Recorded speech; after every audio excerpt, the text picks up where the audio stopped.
আজি গোটেই পৃথিৱীখনৰ বাবে এটা স্পেচিয়েল দিন কাৰণ আজি ৮ মাৰ্চ আৰু এই ৮ মাৰ্চত আন্তৰ্জাতিক নাৰী দিৱস উদযাপন কৰা হয় কিন্তু এতিয়া আমাৰ মাজত প্ৰশ্ন হৈ উঠে যে আমাৰ ভাৰতবৰ্ষৰ আৰু বিশেষকৈ অসমৰ নাৰী কিমান সুৰক্ষিত যোৱা ২৬ ফেব্ৰুৱাৰীত হোজাইত এনে এটা নিৰ্মম ঘটনা সংঘটিত হৈছে যে এজনী কণমানি অথচ ৫ বছৰীয়া এজনী কন্যাক ধৰ্ষণ কৰি সেইজনী কন্যাক হত্যা কৰিছে তো আমি অকল নাৰী দিৱসটো উদযাপন কৰিলে নহ'ব আমাৰ মেণ্টেলিটিটো চেঞ্জ কৰিব লাগিব আমি এতিয়ালৈকে অথচ এই যুগতো আমি কিমান তলত হৈ আছোঁ যে এজনী ৫ বছৰীয়া শিশু আমাৰ দেশত বা আমাৰ ৰাজ্যত এতিয়াৰ দিনতো ধৰ্ষণ হৈ আছে ইয়াৰ কাৰণটো কি আমি কি মানসিকভাৱে বিকাৰগ্ৰস্ত হৈ গৈছোঁ নেকি আমি কি আমাৰ মানৱতাটো হেৰুৱাই পেলাইছোঁ নেকি এইবোৰ বহুত প্ৰশ্ন হৈ উঠে যে এই দিনতো যিজনী কণমাইনা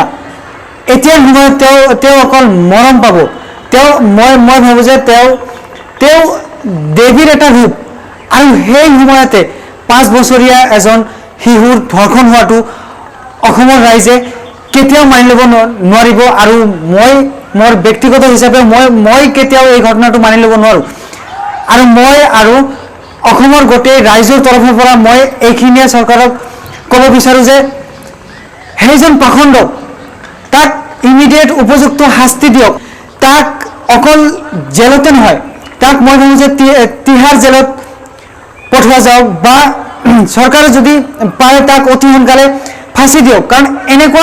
এনেকুৱা মানুহে ভাৰতবৰ্ষত বা আমাৰ অসমত থকাৰ যোগ্য নহয় তাৰ অধিকাৰ নাই আজিৰ এই বিশেষ দিন অথচ আজি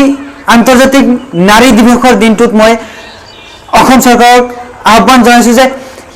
সেইজন পাখণ্ডক যাতে অতি সোনকালে তাক উপযুক্ত শাস্তি দিয়ে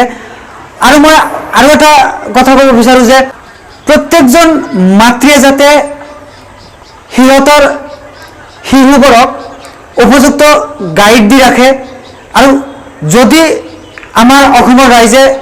উপযুক্ত সজাগ হয় সকলো ছোৱালীবোৰক গাইড দি ৰাখে তেতিয়াহ'লে মই ভাবোঁ যে এনেকুৱা কিছুমান পাখণ্ড ব্যক্তিয়ে এনেকুৱা বেয়া কাম কৰিব নোৱাৰিব আৰু কৰিব চেষ্টা কৰিলেও মই ভাবোঁ যে তেওঁলোকে নাপাব সেই চান্সটো